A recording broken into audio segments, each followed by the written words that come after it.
सभी को नमस्कार। हम पढ़ रहे थे हिंदी व्याकरण और हिंदी व्याकरण में हम पढ़ रहे थे शब्द विचार। शब्द विचार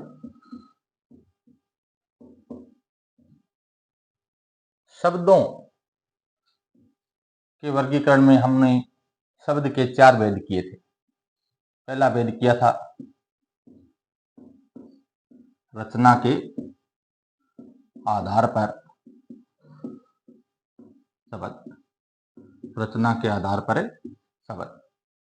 रचना के आधार पर जो शब्द थे वो 3 प्रकार के थे। कितने थे? 3 प्रकार के। मूल शब्द हम पढ़ चुके। मूल शब्द थे, यौगिक शब्द थे, यौगिक शब्द। इन मूल शब्दों को क्या कहा जाता है? रूढ़ शब्द भी कहा जाता है। क्या कहा जाता है? रूढ़ शब्द भी कहा जाता है। और ये थे योग रूढ़ शब्द। तीसरे योग रूढ़ शब्द।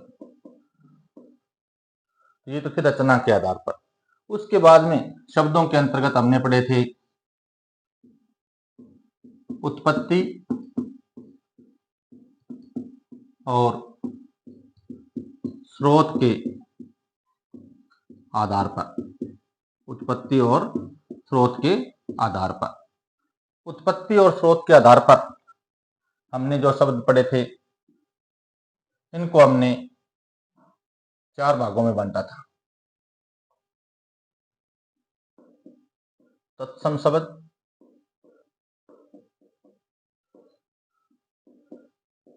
तद्भव शब्द और देशज शब्द और नंबर 5 विदेशी शब्द। विदेशी शब्द। तो हम रचना के आधार पर शब्द पढ़ चुके हैं। उत्पत्ति और स्रोत के आधार पर शब्द। तो उत्पत्ति और स्रोत के आधार पर तत्सम, तद्भव, देशज और विदेशी शब्द हमें पढ़ चुके हैं। तीसरा जो भेद था, पहला भेद, दूसरा भेद और तीसरा जो भेद था वो था प्रयोग के आधार पर शब्द। प्रयोग के आधार पर शब्द। किसके आधार पर? प्रयोग के आधार पर। तो प्रयोग के आधार पर जो शब्द होते हैं वो 2 ही प्रकार के होते हैं। कौन कौन से? विकारी शब्द और अविकारी शब्द। प्रयोग के आधार पर शब्द 2 प्रकार के होते हैं, विकारी शब्द और अविकारी शब्द। प्रयोग के बाद जो शब्द हैं वो होते हैं अर्थ के आधार पर। किसके आधार पर? नंबर 4 अर्थ के आधार पर। अर्थ के आधार पर। रचना के आधार पर, उत्पत्ति के आधार पर, प्रयोग के आधार पर और अर्थ के आधार पर। अब अर्थ के आधार पर जो शब्द हैं इनमें विलोम शब्द भी आ जाते हैं। विलोम शब्द। नंबर 2 वाक्यांश के लिए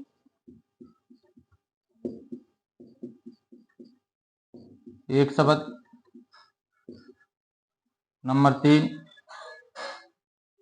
पर्यायवाची शब्द।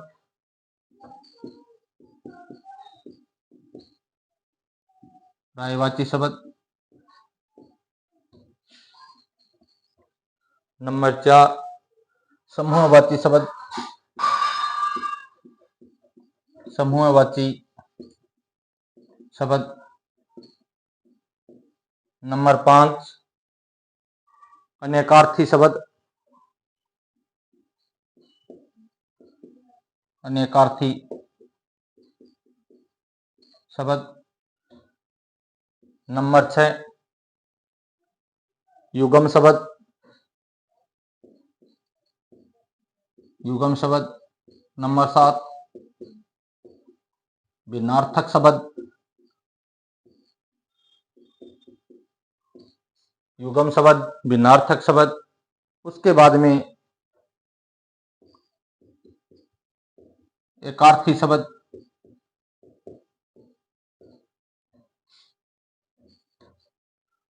उसके बाद में ध्वन्यार्थक शब्द। ध्वन्यार्थक शब्द ये सारे जो हैं ये अर्थ के आधार पर शब्दों के यानी भेद हैं, शब्दों के भेद हैं। ध्वन्यार्थक के अंदर जैसे पशु हैं, पक्षी हैं, उनकी बोलियों से जो ध्वनि उत्पन्न की जाती हैं उसको शामिल किया जाता है। और कुछ अन्य शब्द होते हैं, जैसे हम कह दें ठहराना, लहलाना, तो वो क्या है? ध्वन्यार्थक शब्द हैं। क्या है? ध्वन्यार्थक शब्द हैं। तो हम उत्पत्ति और स्रोत के आधार पर जो शब्द थे वहां तक हमने विस्तार पूर्वक अध्ययन कर लिया था। अब हम प्रयोग के आधार पर शब्दों को पढ़ते हैं। प्रयोग के आधार पर शब्द, सबसे पहले विकारी शब्द। कौन से? विकारी शब्द। विकारी शब्द कहते किसे हैं? विकारी शब्द होते क्या हैं? तो विकारी शब्द यानी वे शब्द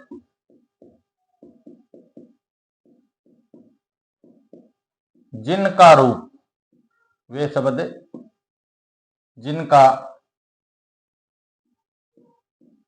जिनका रूप लिंग वचन कारक, लिंग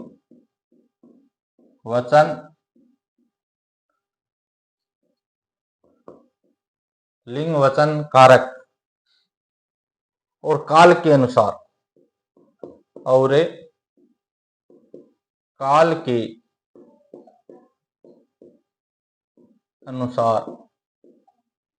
लिंग वचन कारक और काल के अनुसार परिवर्तित हो जाता है। परिवर्तित हो जाता है या बदल जाता है? परिवर्तित हो जाता है। परिवर्तित हो जाता है। उन्हें विकारी शब्द कहते हैं। उन्हें विकारी शब्द कहते हैं। क्या कहते हैं? विकारी शब्द। क्या कहते हैं? विकारी शब्द। विकारी शब्द कौन कौन से होते हैं? जैसे नंबर 1 संज्ञा, सर्वनाम, संज्ञा, सर्वनाम, विशेषण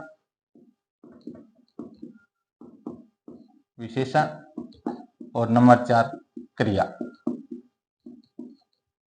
देखिए वैसे इस शब्द का सही उच्चारण है संज्ञा। क्या है? संज्ञा। लेकिन हम लंबे समय से अभ्यास में बोल रहे हैं संज्ञा, तो अब हम इसको संज्ञा ही बोल देते हैं, क्योंकि एक दिन में हमारा जो उच्चारण है वो सुधरने वाला नहीं है।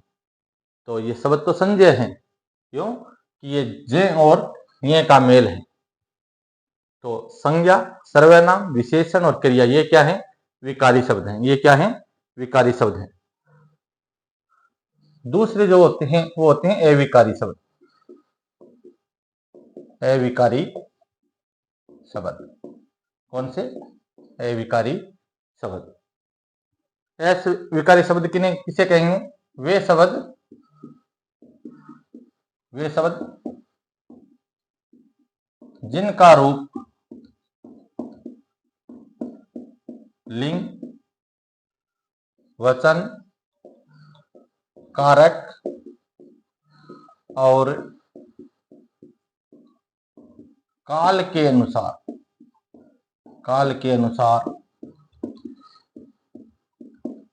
परिवर्तित नहीं होता है। परिवर्तित नहीं होता है। उन्हें अविकारी शब्द कहते हैं। अविकारी शब्द कहते हैं।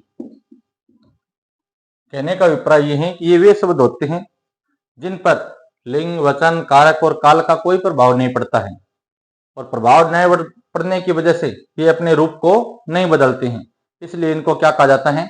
अविकारी शब्द कहा जाता है। जैसे जैसे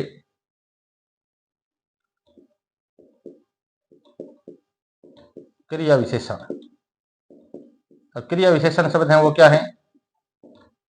अविकारी शब्द हैं। क्रिया विशेषण शब्द कहते किसे हैं? जो विशेषण शब्द क्रिया की क्या बताएंगे? विशेषता बताएंगे। क्या बताएंगे? विशेषता बताएंगे। तो क्या कहलाएंगे? क्रिया विशेषण कहलाएंगे। तो क्रिया विशेषण शब्दों पर वचन का, काल का, लिंग का कोई प्रभाव नहीं पड़ेगा। जैसे हम कहें मनीष तेज दौड़ता है। मनीष है वो करता है, दौड़ना उसकी क्रिया है, और क्रिया की विशेषता बताने वाला शब्द कौन सा है? तेज। तो तेज शब्द क्या है? क्रिया विशेषण है शब्द है। अब ये जो तेज शब्द है, मनीष है, वो तो पुल्लिंग है। क्या है? पुल्लिंग है। पुल्लिंग के साथ में आएगा तो भी यही रहेगा, स्त्रीलिंग के साथ में रहेगा तो भी इसका रूप है वो नहीं बदलेगा। तो लिंग, वचन और काल, जैसे हम कहते हैं मनीष की जगह हम लिख देते हैं मनीषा तेज दौड़ती है। क्रिया का स्वरूप भी यहां बदला है, यानी कर्ता के अनुसार क्रिया आई है, और कर्ता है वो यहाँ क्या है? स्त्रीलिंग है। लेकिन क्रिया की विशेषता बताने वाला जो शब्द है उसमें कोई परिवर्तन नहीं आया है, कोई परिवर्तन नहीं आया है। तो क्रिया विशेषण शब्द होते हैं वो क्या होते हैं? अविकारी होते हैं। जैसे कह दिया जाए मोनिका धीरे धीरे धीरे धीरे लिखती है।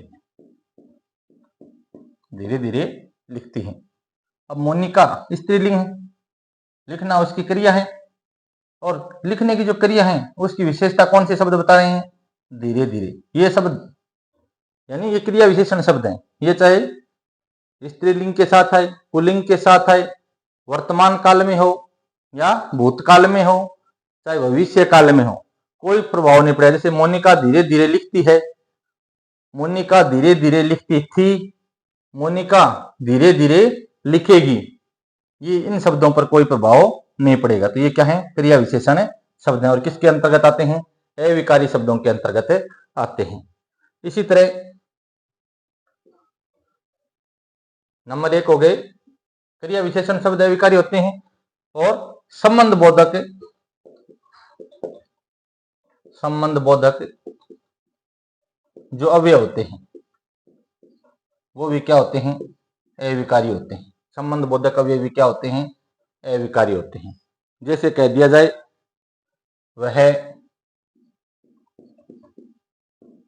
दिन भर बैठा रहा। वह दिन भर बैठा रहा। अब ये जो भर शब्द हैं पुल्लिंग है, कब क्रिया आ रही है? बैठा रहा। स्त्रीलिंग होता तो बैठी रही। अगर स्त्रीलिंग के साथ भी ये जो संबंध बोधक अव्यय प्रयुक्त होता तो इसमें कोई परिवर्तन नहीं होता। क्यों? अगर इसको इस तरह से कहा जाता कि वह दिन भर बैठी रही, तो ये शब्द है, इसमें कोई परिवर्तन है। लिंग के अनुसार बैठा रहा, बैठा रहा था या बैठा रहेगा। तो इसमें जैसे वह दिन भर बैठा रहा, वह दिन भर बैठा रहा था, वह दिन भर बैठा रहेगा, इस शब्द में कोई परिवर्तन नहीं होगा। तो ये क्या है? यानी संबंध बोधक अव्यय है, और क्या है? अविकारी शब्द है। जैसे कह दिया जाए जल के बिना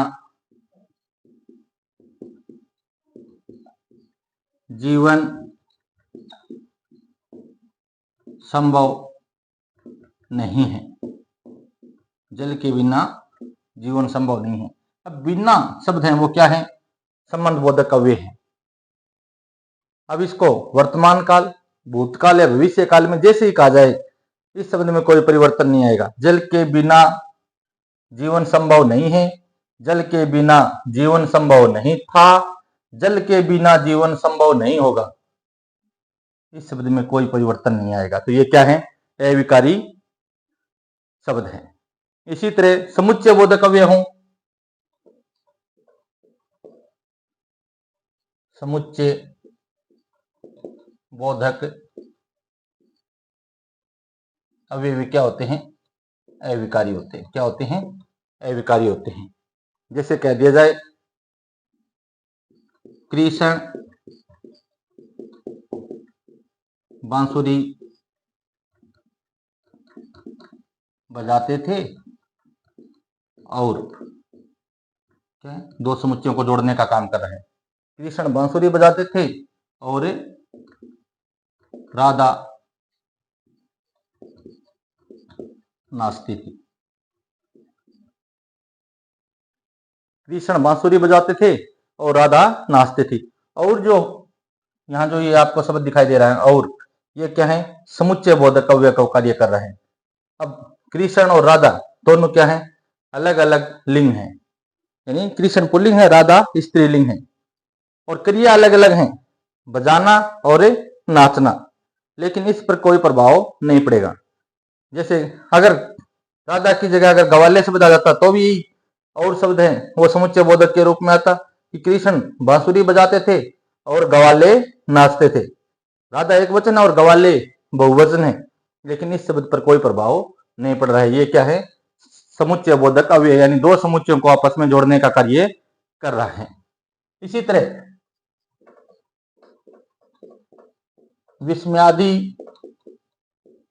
विस्मयादि बोधक अव्यय होते हैं, यानी जो विस्मय के भाव पैदा जहां होते हैं उसको विस्मयादि बोधक कहते हैं। जैसे कह दिया जाए वह, ये इसका प्रतीक चिन्ह है। वह कितना सुंदर, कितना सुंदर दृश्य है, यानी विस्मय के या आश्चर्य के जहां भाव प्रकट होते हैं वहां क्या आता है? विस्मयादि बोधक अवयव आता है। तो ये जो विस्मयादि बोधक अव्यय है, ये चाहे किसी भी लिंग, किसी भी वचन, किसी की काल के अनुसार आए, लेकिन अपना स्वरूप नहीं बदलेगा। जैसे कहा दिया जाए वह कितना सुंदर दृश्य है, वह कितना सुंदर दृश्य था, वह कितना मनोहरम दृश्य होगा, कोई प्रभाव नहीं पड़ेगा। तो ये क्या है? विस्मयादि, यानी विकारी के अंदर तो आएंगे संज्ञा, सर्वनाम, संज्ञा, विकारी के अंदर क्या आएंगे? संज्ञा आएगी, सर्वनाम आएंगे, विशेषण आएंगे और क्रिया आएगी। और अविकारी के अंदर क्रिया, विशेषण, संबंध बोधक अव्यय, समुच्चय बोधक अव्यय और विस्मयादि बोधक अव्यय, ये किस में आएंगे? अविकारी में आएंगे। तो अब हम प्रयोग के आधार पर जो शब्द पढ़ेंगे उनमें सबसे पहले पढ़ेंगे विकारी शब्द। और विकारी शब्द के अंतर्गत पहला जो शब्द माना जाता है वो क्या माना जाता है? संज्ञा को माना जाता है। किसको माना जाता है? संज्ञा को माना जाता है। तो अब हम आगे की जो क्लास होगी उसमें विस्तार पूर्वक जो संज्ञा है, सर्वनाम है, विशेषण और क्रिया, यानी सबसे पहले विकारी शब्दों को पढ़ेंगे। विकारी शब्दों पर हमें विस्तृत अध्ययन करेंगे। धन्यवाद।